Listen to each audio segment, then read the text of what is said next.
अध्यक्ष माननीय शरद चंद्र जी पवार साहब एक ऐसे नेतृत्व हैं, एक ऐसे नेता हैं जिनको कि एकदम निचले स्तर तक के लोगों के समस्याओं के विषय मालूम रहता है। देखिए, पार्टी में रह करके एक निष्ठा होती है, एक स्थान कायम किया जाता है। आज मैं पार्टी बदली नहीं किया हूँ, इसलिए तो पार्टी शीर्ष नेतृत्व में ये होता है कि तो अपना मानुष है, तो निष्ठावंत मानुष है।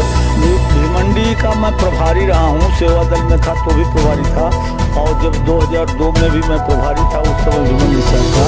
तो उस समय कार्यकर्ताओं को जो सम्मान मिलना चाहिए, कार्यकर्ताओं को जो बल मिलना चाहिए, ये जब तक बल नहीं मिलेगा तब तक ये नहीं होता।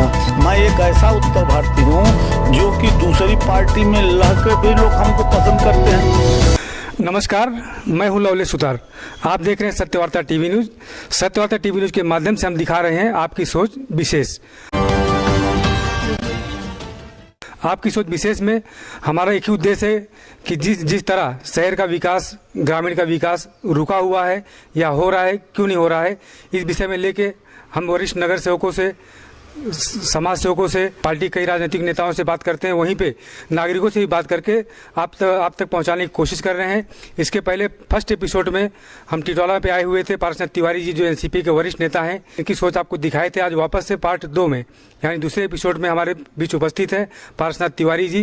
तिवारी जी, आपका स्वागत है सत्यवार्ता टीवी न्यूज पर, और आपका विशेष जो खास एपिसोड चल रहा है आपकी सोच। धन्यवाद। इसके पहले आपका पहला एपिसोड हो चुका था, लेकिन लोगों की मांग थी कि तिवारी जी बहुत अच्छा बोले समाज के लिए, फिर से उनका एक एपिसोड दिखाया जाए। तो हम आज फिर से दोबारा आपके पास आए हैं, हम चर्चा करेंगे। ऐसा है, मैं एनसीपी बनने के पहले कांग्रेस सेवा दल का महाराष्ट्र का वाइस प्रेसिडेंट और थाने जिले का प्रभारी था। जिस समय राष्ट्रवादी कांग्रेस पार्टी बनी, उस समय माननीय शरद चंद्र पवार साहब के साथ में डॉक्टर राम मनोहर त्रिपाठी, डीपी त्रिपाठी, रमेश दुबे, ये सब राष्ट्रवादी पवार साहब के साथ में आए, और 8-10 छगन भुजबल साहब के बंगले पर उत्तर भारतीयों की पहली मीटिंग जो है वो हमारे नेतृत्व में बुलाई गई थी, और उस समय हम लोग कांग्रेस छोड़ करके पवार साहब के साथ में हम आए थे। लगभग कितने वर्ष हो गए आपको एनसीपी में? 22 साल हो गए, उसके गठन के साथ से ही हम लोग हैं। एनसीपी में रह के आपने अभी तक सिर्फ एनसीपी में मतलब कार्यरत हो, और आपको आज एनसीपी वरिष्ठ नेता के नाम से लोग जानते हैं। देखा जाए कि पार्टी में बहुत से लोग आते हैं और जाते हैं, आप आखिर में एनसीपी में ही क्यों इतने साल से टिके, उसके पीछे आपकी सोच क्या है? नहीं, एनसीपी में देखिए, एक बात बताऊं आपको, एनसीपी में हमारा रहने का मुख्य कारण, एनसीपी के राष्ट्रीय अध्यक्ष माननीय शरद चंद्र जी पवार साहब एक ऐसे नेतृत्व हैं, एक ऐसे नेता हैं जिनको कि एकदम निचले स्तर तक के लोगों के समस्याओं के विषय मालूम रहता है, और मैं उनसे प्रभावित होकर के राष्ट्रवादी में हूँ, समझ रहे हैं ना? क्योंकि उनका आप देखेंगे कि चौतरफा, चाहे वो शिक्षा का क्षेत्र हो, चाहे महिलाओं का क्षेत्र हो, चाहे दलितों का क्षेत्र हो, चाहे सामाजिक क्षेत्र हो, चाहे जो भी है, चाहे असंगठित कामगार हो, चाहे तो ये घर में काम करने वाली महिलाएं हो, इनकी समस्या हो, हर समस्याओं से वो व्यक्ति अवगत करता रहता है, और उनसे मैं सीख करके, उनसे प्रभावित होकर के मैं राष्ट्रवादी कांग्रेस पार्टी। जिस तरह आप इतने सालों से राष्ट्रवादी में कार्यरत हो, आपने अभी तक ऐसा कौन सा काम किए हो मतलब जो लोगों को अच्छा लगा हो, इसके बारे में थोड़ा सा बताइए, आपकी सोच क्या है इसमें? ने लोगों के लिए जो हमने काम किए हैं, जैसे उत्तर भारतीयों की एकता के लिए काम किए हैं, या लोगों को, गरीबों के लिए काम किए हैं, ये रेलवे में जो धांधली होती थी, यात्रियों की समस्याओं के लिए काम किए हैं, या जो अपना कल्याण स्टेशन पे टिकट में हर टिकट पीछे 10 रुपये ज़्यादा लिए जाते थे, उसके लिए काम किया है, कुलियों की जो दादागिरी चलती थी बैठने के लिए, उसके लिए काम किया है। तो लोग पसंद करते हैं, ये लोगों के ऊपर है, मैं कैसे बोलूँगा। लेकिन देखा जाए कि जिस तरह लोग पार्टी बदलते रहते हैं, और देखा जाए कि इलेक्शन के तौर पे खास करके ऐसा होता है, और आपसे लोग प्रेरित होना चाहिए, लोग पार्टी नहीं बदलना चाहिए, जो एनसीपी में कार्यरत हैं, ऐसे युवाओं को आप क्या संदेश देना चाहोगे, या क्या सोच है आपकी उस पर? नहीं, देखिए, पार्टी में रह करके एक निष्ठा होती है, एक स्थान कायम किया जाता है, आज मैं पार्टी बदली नहीं किया हूँ, इसलिए तो पार्टी शीर्ष नेतृत्व में ये होता है कि तो अपला मानुस है, तो निष्ठावंत मानुस है, ऐसा लोगों की धारणा बनती है। और जब तक निष्ठावंत कार्यकर्ता नहीं रहेगा तब तक पार्टी मजबूत नहीं होती। तो अब ये तो मैं नहीं बोल सकता ना, मैं तो सभी लोगों से निवेदन करूंगा, जितने कार्यकर्ता लोग हैं एक निष्ठ होकर के, वो चाहे जिस पार्टी में, जब तक पार्टी के प्रति आदमी निष्ठावंत नहीं है तब तक वो पार्टी कार्यकर्ता नहीं कहा जा सकता, वो स्वार्थी कार्यकर्ता कहा जाएगा। देखिए, हम लोग भिवंडी शहर में रहते हैं। भिवंडी शहर में देखा जाए कि एनसीपी का काम बहुत जोरों से चल रहा है, लेकिन वहाँ पे पिछले चुनाव में देखा जाए कि एक भी नगर सेवक चुन के नहीं आए। तो ऐसे अभी वहाँ पे बहुत अच्छा काम चल रहा है। तो भिवंडी वासी में जो मतलब भिवंडी शहर में जो युवक बहुत से लोग आपके पार्टी में जुड़ रहे हैं, खास करके उनको क्या कहना चाहोगे आप, क्या सोचेंगे आपकी? भिवंडी का मैं प्रभारी रहा हूँ, सेवा दल में था तो भी प्रभारी था, और जब 2002 में भी मैं प्रभारी था उस समय भिवंडी शहर का। तो उस समय कार्यकर्ताओं को जो सम्मान मिलना चाहिए, कार्यकर्ताओं को जो बल मिलना चाहिए, ये जब तक बल नहीं मिलेगा तब तक ये नहीं होता। मैं आपको एक घटना बता दूं कि शांति नगर पुलिस स्टेशन में एक आदमी उस समय बबन राव पाजपुते अध्यक्ष थे, एक आदमी एक कार्यकर्ता ले करके गया जो है अपना उसका राष्ट्रवादी का कार्ड उसने फेंक दिया इंस्पेक्टर ने। तो जब फेंक दिया हमारे पास बात आई, हमने फिर पार्टी का समर्थन लिया ही लिया, भ्रष्टाचार विरोधी मंच के तरह हमने जो है वहाँ आंदोलन खड़ा कर दिया। डीसीपी के कार्यालय के सामने बहुत बड़ा आंदोलन हुआ था, आपको लगा होगा उस समय जब गुजरात में दंगा उंगा हुआ था, आपने देखा होगा। तो 3 दिन 4 दिन तक दंगा चला था, यहाँ तक कि डीसीपी के ऑफिस में कुछ भूतपूर्व एमएलए वगैरह गए। उस समय नारा लग गया अपना, डीसीपी के दलालों को जूता मारो सालों को, ऐसा तक नारा लगा था, और भिवंडी के लोगों को जीत हुई। हमने मन से वहाँ डिक्लेयर किया था। उस समय भी हमारी ही पुलिस थी, हम हमारे पुलिस के खिलाफ भी अनशन करने को नहीं चूकते। तो ये जो है ना, जब तक कार्यकर्ताओं को, जब तक स्वार्थी कार्यकर्ता किसी भी पार्टी में रहेंगे, उस पार्टी की नैया पार लगना बहुत ही मुश्किल है। लेकिन देखा जाए कि उत्तर भारतीय आप होने के नाते आपके साथ उत्तर भारतीय कहीं ना कहीं देखा जाए कि आपके साथ में नहीं है, इसमें क्या आपकी सोच है? नहीं, ये कैसे आपने सोच लिया कि हमारे साथ में नहीं है? मैं एक ऐसा उत्तर भारतीय हूँ जो कि दूसरी पार्टी में लह के भी लोग हमको पसंद करते हैं।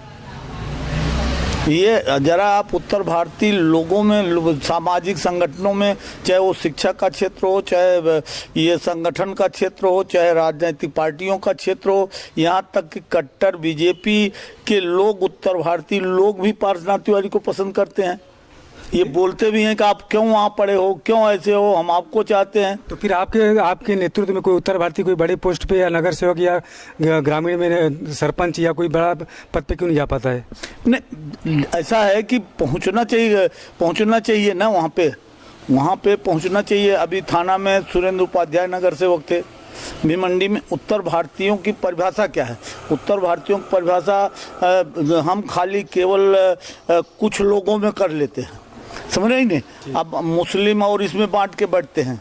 जो भिवंडी की समस्या क्या है, भिवंडी ऑल इंडिया बेसिस पे वो मुस्लिमों का शहर बना दिया गया है जी।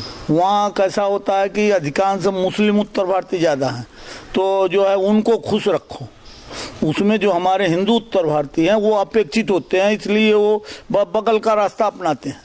यही कारण है कि शिवसेना जितना उत्तर भारतीयों को तकलीफ देती है, बीजेपी तकलीफ दिया है, आज वो उत्तर भारतीय उसको क्यों पसंद कर रहे हैं? मजबूरी में पसंद कर रहे हैं, आज उसको मजबूरी में पसंद कर रहे हैं। और ऐसा मैं नहीं मानता कि उत्तर भारतीय आगे बढ़ने वाले नहीं है। अब जितने मल्ले हुए, जितने अपना चाहे मोहम्मद अली खान हो, चाहे ये आपके जौनपुर के, ये इलाहाबाद के और आजमगढ़ के और यही सब के हैं ना, तो इनको आप उत्तर भारतीय नहीं मानेंगे? उत्तर भारतीय ठीक, जो हिंदुओं की बात हो रही है, जैसे मुस्लिम पट्टे में आपने बोले कि राष्ट्रवादी को ज़्यादा मानते हैं, तो हिंदू जो अपने हैं, आप भी एक हिंदू तिवारी, आपको सारे लोग जानते हैं जिस तरह, उस तरह और लोग क्यों नहीं मतलब पसंद करते हैं या क्यों नहीं जानना चाहते हैं? उसके पीछे क्या आपकी सोच है? अब ये तो पार्टी डिसाइड करती है ना, पार्टी किसको कहाँ ले जाना है, किसको कहाँ प्रचार कराना है, किसको कहाँ वो करना है, इसको हम कैसे बोल सकते हैं? लेकिन देखा जाए जिस तरह इलेक्शन के टाइम पे लोग प्रचार करते हैं कि नाले साफ रहेंगे, गटर साफ रहेंगे, पानी रहेगा, लाइट रहेगी, चुनाव जैसे खत्म होता है फिर शहर के सारे विकास रुक जाते हैं, इसके पीछे क्या सोच है आपकी? नहीं, ये देखिए, चुनाव में जब से बाहुबल और धन बल हावी हुआ, तब से ये समस्याएं होने लगी। तब से वो जो है प्रतिनिधि जो है वो जनता की भी कीमत नहीं करता, समस्याओं की भी कीमत नहीं करता। अधिकांश जो है जितना जनप्रतिनिधि हैं या सरकारी अधिकारी हैं वो केवल अपने कमीशन के लालच में काम करते हैं। लोगों को लगता है कि हमारा विकास के लिए ये कर रहा, हमारा ये कर रहा, उसके लिए नहीं करते। आपका क्या स्वार्थ है जो आप इतने सालों से एनसीपी में कर रहे थे? मेरा स्वार्थ आत्मसंतुष्टि। मैं संतुष्ट हूँ। पूरे महाराष्ट्र में ये होता है कि हाँ जो है आप तिवारी साहब है, एक निष्ठ मनुष्य है, यही मेरा स्वार्थ है। लोग हमको चाहते हैं, हम हैं। देखा जाए कि राष्ट्रवादी में रहते रहते आपने टिटवाला में स्कूल चालू किए हैं, इसके पीछे आपकी क्या सोच थी? ऐसा है, 91 से 97 तक हमने टिटवाला में 17 बिल्डिंग बनाया और 98 से राजनीति में गए तो एक भी नहीं बना पाए हैं। ये 2004 के स्कूल थे, 2 स्कूल हमने दूसरे को दे दिए, बाबा तुम लोग हिंदी मराठी चलाओ, इंग्लिश मीडियम। ये केवल लोगों के बीच में रहने के लिए हम इसको चलाए हैं और इसमें घर से डालते हैं। ये भी आपको बताऊं कि टिटवाला इस एरिया का ऐसा पहला स्कूल है जिसमें कि सबसे कम फीस है और सबसे अच्छी पढ़ाई होती है। हमारे स्कूल का 100% रिजल्ट आया। लेकिन देखा जाए कि स्कूल के नाम पे भी लोगों ने धंधा बना के रखा है, डोनेशन के नाम पे बहुत सारी धन उगाही होती है, इस पे क्या सोच है आपकी? अब लोगों को ऐसा है कि लोगों की सोच से होएगा ना, हमारे सोच से तो कुछ नहीं होएगा। हम हमारा देख सकते हैं। लोगों की सोच होगी कि स्कूल चालू किया, आप इसके पीछे भी आपका कुछ स्वार्थ होगा, इस पे सोच के आपकी इसके बारे में जानकारी? अगर लोगों की सोच ये जो है ना, ऐसा है कि ये बहुत बड़ी तपस्या है, समझ रहे नहीं? इस पे जो है ना, जितना अब लोगों के सोच के पीछे आप जाएंगे तो आप कुछ नहीं कर पाएंगे। लोगों का काम है कहना जी, और हमारा काम है करके दिखाना। ये लोगों को मालूम, जो हमसे जुड़े हैं वो हमारी हकीकत जानते हैं। बाहर के लोग तो जानते हैं, वो कुछ भी जानेंगे, लेकिन जो हमारे संपर्क में है, जितने संपर्क के लोग हैं वो जानते हैं पार्श्वनाथ तिवारी कैसे हैं। जिस तरह आप स्कूल चला रहे हैं, यहाँ पे आप घर से डोनेशन लगा रहे बोले, तो इस तरह दूसरे स्कूलों में भी लोगों को इस तरह सेवा करनी चाहिए, इसमें आपकी सोच है कि किस तरह है? होना तो चाहिए। शिक्षा जो है वो व्यापार नहीं होना चाहिए, शिक्षा जो है वो सेवा का माध्यम होना चाहिए। लेकिन आज शिक्षा में दिखावटीपन हावी हो गया है। दो चीज है, एक तो लोगों को बड़ी बिल्डिंग चाहिए, शो शाइनिंग चाहिए, क्या पढ़ाई हो रही, मटेरियल क्या है, वो चीज नहीं दिखते लोग। अपना कारपोरेशन में पढ़ने वाले बच्चे भी जो है टॉप करते हैं, झोपड़पट्टी में रहने वाले जिसकी लगन होती है वो टॉप करते हैं। और बड़े बड़े स्कूलों की बात आपको बता दूं कि शिक्षा को हाईजैक कर लिया है उद्योगपतियों ने या पैसे के जो धनलोलुप लोग हैं। अगर ट्यूशन क्लासेस नहीं हो तो उनके बच्चे पास ही नहीं होंगे, परसेंटेज ही नहीं ला पाएंगे। मेरे स्कूल में 7वीं तक के बच्चों को ट्यूशन अलाउ नहीं है। आपको ट्यूशन की जरूरत नहीं है, हमारा टीचर पढ़ाएगा, जहाँ कम पढ़ेगा फिर से पढ़ाएगा। अच्छा, अभी आपने हाल ही में सुप्रिया ताई से मिलने गए थे, कि क्या सोचती है आपकी जिनसे भी आपने मिलकर आए? सुप्रिया ताई से मिलने गया था मैं। सुप्रिया ताई लोगों के विषय में, महिलाओं के विषय में, ये जो गरीबी के विषय में, अभी ट्रेन का जो चल रहा है, क्योंकि जब तक लोकल ट्रेन नहीं चालू होगी तब तक गरीब वर्ग का रोजी रोटी चलना बहुत मुश्किल है। क्योंकि जब गरीब लोग जो हैं वो ट्रेन से अधिकतर तक जाते हैं, तो मेरी सबसे बड़ी वो है कि पहले ट्रेन चालू हो, समझ नहीं ना, क्योंकि बस से लोगों को नहीं परवड़ता। आज टिटवाला से लेकर के वहाँ का दादर का किराया 70 रुपया है, हाँ, और 30 रुपया आगे हो गया, 100 रुपया किराया एक आदमी का हो गया, और आने का 100 रुपया, जाने का 200 हो गया, महीने का 600 हो गया, और वही 150 में रेलवे पास होता है। तो किस गरीब आदमी के पास इतना पैसा है?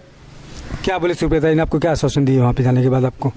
नहीं, उन्होंने आश्वासन दिया है, कुछ पे मुद्दा चल रहा, कुछ ट्रेनें चालू भी हो गई हैं। उन्होंने संसद में भी प्रश्न उठाया है, समझ रही ना, उन्होंने संसद में भी प्रश्न उठाया है लोगों के काम के लिए, और हमारा कल्याण का भी चर्चा चला, जो है अपना कल्याण के विषय में चर्चा चला, संगठन के विषय में बहुत सारी बातें हुई, तो संतुष्टि रही, ठीक रहा। ये थे हमारे पार्श्वनाथ तिवारी जी। आज के लिए बस इतना ही, धन्यवाद। सत्य वार्ता की ताजा खबरें सबसे पहले देखने के लिए नीचे दिए गए लाल बटन को दबाकर सब्सक्राइब करें, बेल आइकन दबाना ना भूलें, साथ ही लाइक एंड शेयर।